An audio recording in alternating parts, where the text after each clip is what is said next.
Sa Valenzuela City, patay ang isang 6 na taong gulang na umangkas sa motorsiklo ng kanyang lolo. Paalala ng LTO sa mga rider, maling-mali po ang magangkas ng mga batang 7 taong gulang pababa sa motor. Balita natin ni June Veneracion. Puno ng saya at pag-asa. Ganyan kung ilarawan ng kanyang mga mahal sa buhay ang 6 na taong gulang na si Eugene Iverson Baltasar. Pero nagbago ang lahat dahil sa malagim na aksidente gabi nung Sabado sa Valenzuela City. Sa investigasyon ng Valenzuela Police, umangkas si Eugene sa motorsiklo na minamaneho ng kanyang lolo para sunduin ang kanyang ina mula sa trabaho. Nasa palusong na bahagi ng kalsada ang maglolo nang mawalan ng preno ang isang XLT type na sasakyan. Unang tinumbok at tumalsik ang sinusundang tricycle.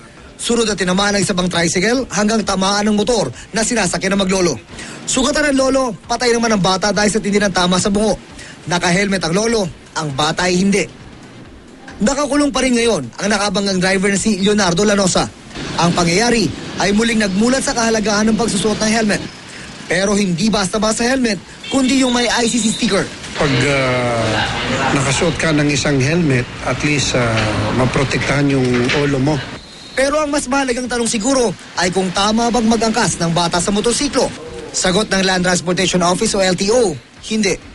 Kaya may regulasyon daw ang LTO na bawal mag-angkas sa motorsiklo ng bata na may edad 7 pababa. We in the Land Transportation Office, law enforcement po, umaapila tayo sa ating mga kababayan na kung maaari po ay huwag natin pasakayin yung mga bata sa motorsiklo na hindi rin gumagamit ng tamang helmet. Dapat po kung tayong masunod dyan, bawal ang bata. Pero sa natsyempohan namin kanina sa Valenzuela City, tila walang kaalam-alam ang mga motorcycle rider sa regulasyon ng LTO. Wala eh. Tungkol sa bata, iaangkas ko sa motor, wala. Di mo alam na may ganon? Wala, di ko pa alam sir eh. Di ko pa narinig yung ganong regulation. Ikaw ba nagsasakay ng bata sa motor? Hindi po sir. Malimit po yun yung dala, ang maangkas ng mga malalaki na eh. May regulasyon din ng LTO na bawal ang sobra sa 2 sakay ng isang motorsiklo. Isang rider lang dapat at isang angkas. Pero aminado rin ng LTO na nahihirapan sila sa implementasyon, lalo na dun sa mga ginagawang sasakyang pampamilya ang isang motorsiklo. June Veneracion, GMA News.